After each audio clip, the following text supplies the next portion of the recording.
Okay, in this video we're going to look at using scenes via the scene manager.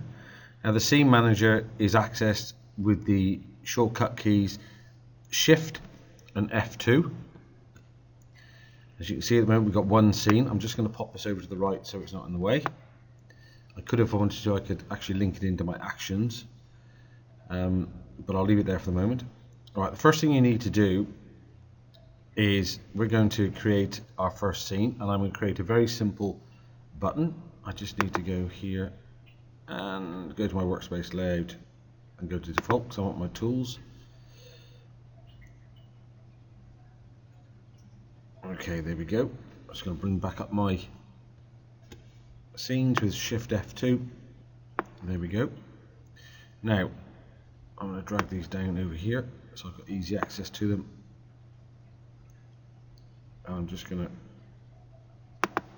get my properties out of the way so I can actually use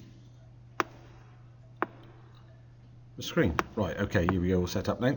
First thing I want to do is make a button. So I want to make a symbol, so I'm just going to drag something very quickly on here. Once I've done that, I'm then going to select it, hit F8. I'm going to call it B1 just for ease. Make sure it's a button, make sure the registration point's in the center.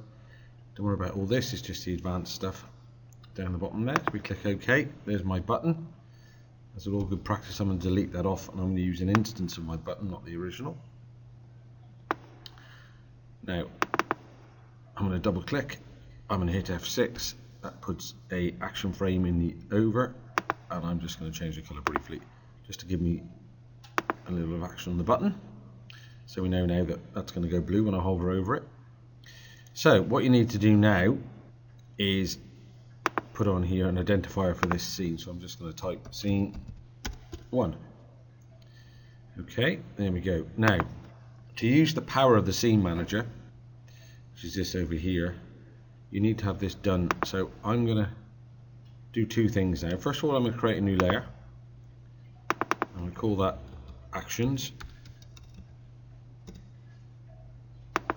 And in that one there, make sure I'm in that first frame on that layer. I'm going to call up my actions with F9. Slightly different way with this one because I'd have to use the window because I'm recording. So there's my actions. Make sure I'm in frame 1 of here, and it says actions frame, and I need to put a stop on there, so I double click stop. I'll lock that layer off now. Now I need to come down to my button. I need to tell this button to go and play my next scene. So it's exactly the same, or not exactly the same, but it's more or less exactly the same code as you use for making the buttons jump from one frame to the other. So we do on space bracket release enter, close my bracket, curly bracket. Now I tend to do 2. And then I bring 1 down so I don't forget 1 on the end. Let's go back up. Same code, I double click go to and play. And instead of putting in just the frame number here, we have to put it in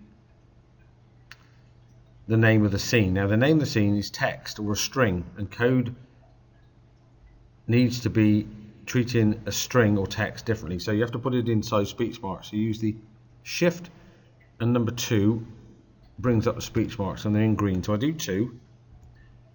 And I come back and I type in my text, which is scene 2 because that's the scene I want it to go and play. I come outside of the speech marks, I put a comma, and then I put a number 1. So what that's done, it's gone saying on releasing the mouse, go to and play scene number 2, frame number 1. And I'm just going to copy that. And what I'm going to do is just pop that up there. So everything's prepared. That's our first scene done and dusted. Now, you could go to insert scene and insert scene that way. On here you can go add a scene with that one there, but I don't want to do that. What I'm going to do is I'm going to hit this button here, which is duplicate the scene. So I click on that. I've got scene 1 copy, so I just double click that there, backspace, and change the 1 to a 2. So now that's my scene 1 and that's my scene 2. They look identical, which they would do. So the first thing I'm going to do, so you can see the difference, double click that, and make that scene 2. Now if I do this, you can see now I've got scene 1, scene 2. So the only thing I have to do now is tell my button to go and play scene 1. So we'll make sure we're on the button. And you can see the code's all in here. It's exactly the same, so identical, we've got the same layers, same stop actions. And I just need to say, right, this button here, you need to go back and play scene 1, frame 1. So there we go. So if I control enter that, I click on that, scene 2, and I click on it again, scene 1. But they're identical, but it makes it jump from scene to scene, which is a far more efficient way than putting lots and lots of content stops in and all the other associated coding required.